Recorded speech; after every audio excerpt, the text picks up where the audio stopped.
Qué bueno que regresaste. Hoy quiero compartir contigo algunas inquietudes que quizás han surgido también en tu mente. Hemos avanzado en nuestra comprensión de lo que es un profeta. Ya incluso puedes ir a la Biblia e identificar cuando quieres saber si un profeta es falso o es verdadero. Pero siempre hay otras preguntas que se quedan en la mente. Y quiero compartir algunas contigo que quizá pueden haber pasado por tu mente. Y por ejemplo diría, ¿todo lo que dice un profeta es inspirado? ¿Puede una mujer ser profeta?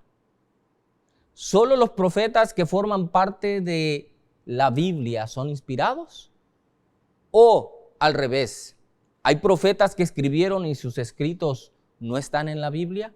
¿Eso los descalifica como profetas? Por ejemplo, usamos o escuchamos la expresión profetas mayores y profetas menores. ¿Esto determina su importancia o el grado de inspiración que tuvieron? Todas esas son preguntas que pueden surgir en tu mente. Y hoy trataremos de abordar algunas de ellas de la forma más simple posible, pero sobre todo sustentados con la palabra de Dios. Y para eso comparto contigo una historia que está narrada en el segundo libro de Samuel, el capítulo 7.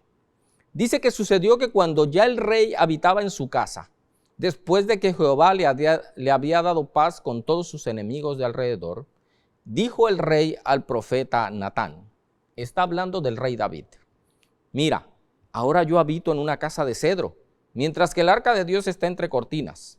Natán respondió al rey, anda y haz todo lo que esté en tu corazón, porque Jehová está contigo. Es decir, el rey consulta al profeta porque tiene una inquietud y es el deseo de construir un lugar digno donde repose el arca de Dios, que garantiza la presencia del Señor en medio del pueblo. Hizo lo correcto el rey, consultar al hombre de Dios. Y el hombre de Dios escucha la inquietud del rey y él analiza y piensa, bueno, la idea no es mala. Además, el rey ha tratado de hacer siempre la voluntad de Dios.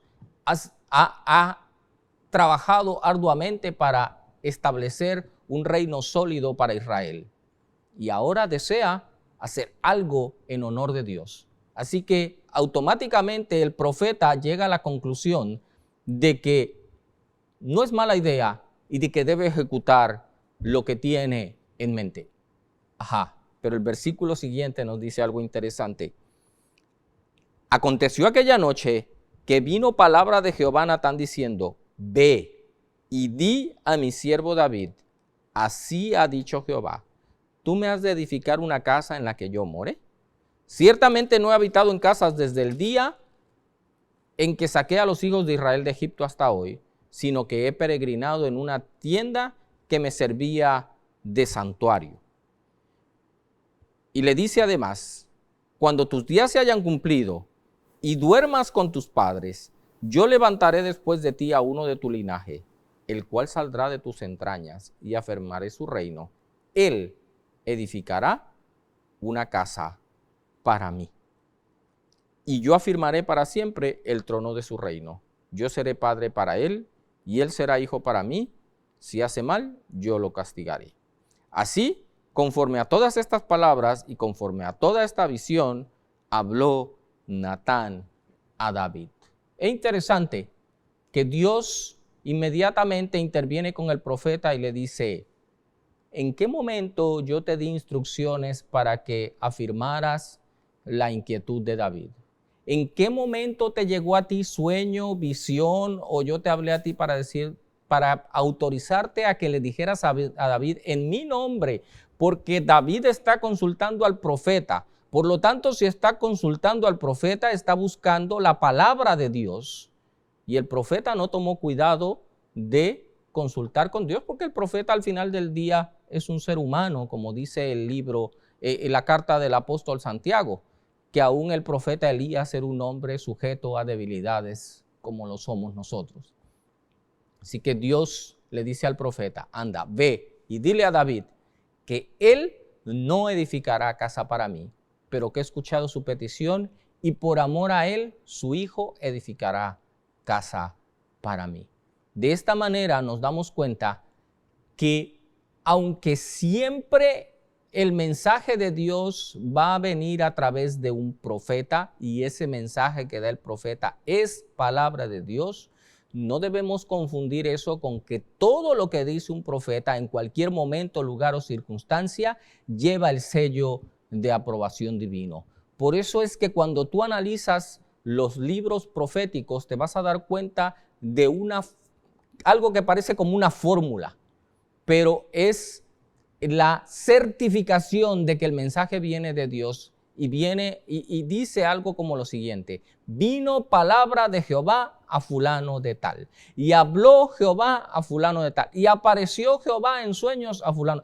Esa introducción reafirma que cuando el profeta está hablando, no está hablando de sí, está hablando lo que el Señor le ha mandado a decir, y en ese momento la palabra del profeta es palabra de Dios. Vamos a otra pregunta. ¿Puede una mujer ser profeta? Bueno, hay varios ejemplos en la Biblia. Solo voy a tomar algunos para no tomar mucho tiempo. Capítulo 15 de Éxodo, versículo 20 dice: entonces María, la profetisa, hermana de Aarón, tomó un pandero en su mano y todas las mujeres se unieron a ella. Jueces capítulo 4 y versículo 4 dice que en aquel tiempo gobernaba Israel Débora, profetisa, esposa de Lapidot. En el segundo libro de Reyes, capítulo 22 y versículo 14, dice: Acbor, Safán y Asías fueron a la profetisa Hulda, esposa de Salum de Ticba. En segundo libro de Crónicas, capítulo 34 y versículo 22, vuelve a repetir a la profetisa Hulda. Nehemías capítulo 6 nos habla también de la profetisa Noadía y de los otros profetas que había en ese momento. El libro de Lucas habla de Ana, hija de Fanuel, de la tribu de Aser, que era profetisa, Lucas 2:36. Y el libro de Hechos nos habla de las hijas de un hombre que las cuatro profetizaban. Por lo tanto, hay evidencia suficiente para afirmar que Dios no hace distinción de género para llamar al ministerio profético. Es más, Dios no hace acepción de género en ninguno de los dones espirituales. Seguimos.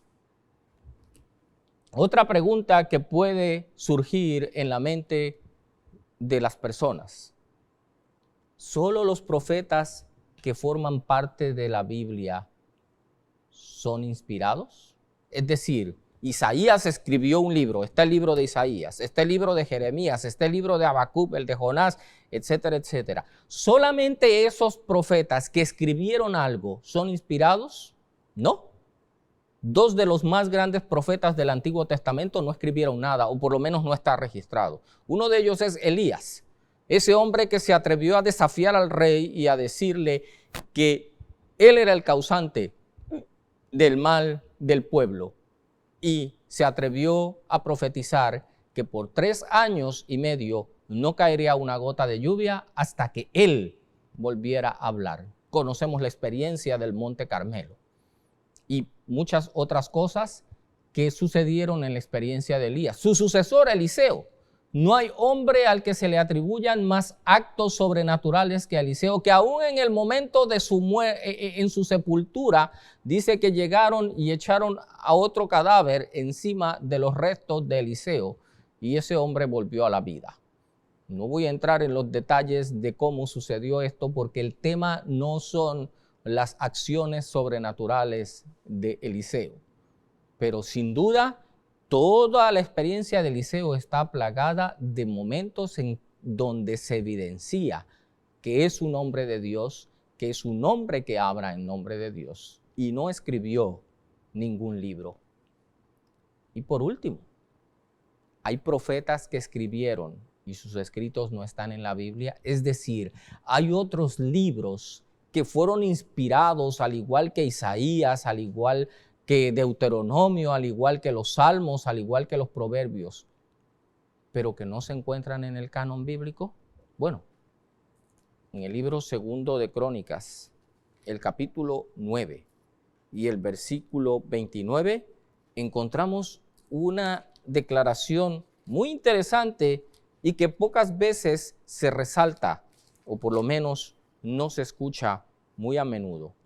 Y ese capítulo y ese versículo de segundo libro de Crónicas 9:29 dice lo siguiente: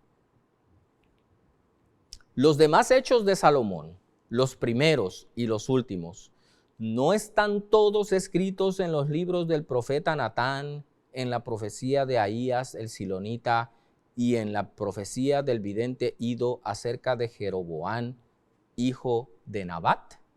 ¡Wow! ¡Qué interesante! Que aquí nos dice que los libros del profeta Natán, las profecías de Ahías y las profecías de Ido fueron escritas, pero no hay un libro Ido en la Biblia, no hay un libro Natán en la Biblia, no hay un libro Ahías en la Biblia. Sin embargo, dice aquí que estos libros llevan la misma autoridad de inspiración que los libros de la Biblia, porque esos hombres hablaron siendo inspirados por el Espíritu Santo. ¿Qué razones tuvo Dios para incluir unos libros u otros no? Eso ya está más allá de mi comprensión finita humana. Lo que sí puedo dejar establecido es que no todo lo que dice un profeta en todo momento, tiempo y lugar es inspirado. Número 2, que Dios no hace excepción de género para el derramamiento de su espíritu, específicamente en la tarea del ministerio profético que nos abarca en esta hora. Y también nos hace saber que hay profetas inspirados que fueron tremendos hombres de Dios, que no escribieron nada en la Biblia, y de igual forma hay hombres inspirados que escribieron y sus escritos hasta el día de hoy no están registrados dentro del canon bíblico. Espero que por lo menos estas inquietudes hayan quedado claras en tu mente. Sin duda habrán otras, las estaremos cubriendo en posteriores ediciones de este programa. Que Dios te bendiga.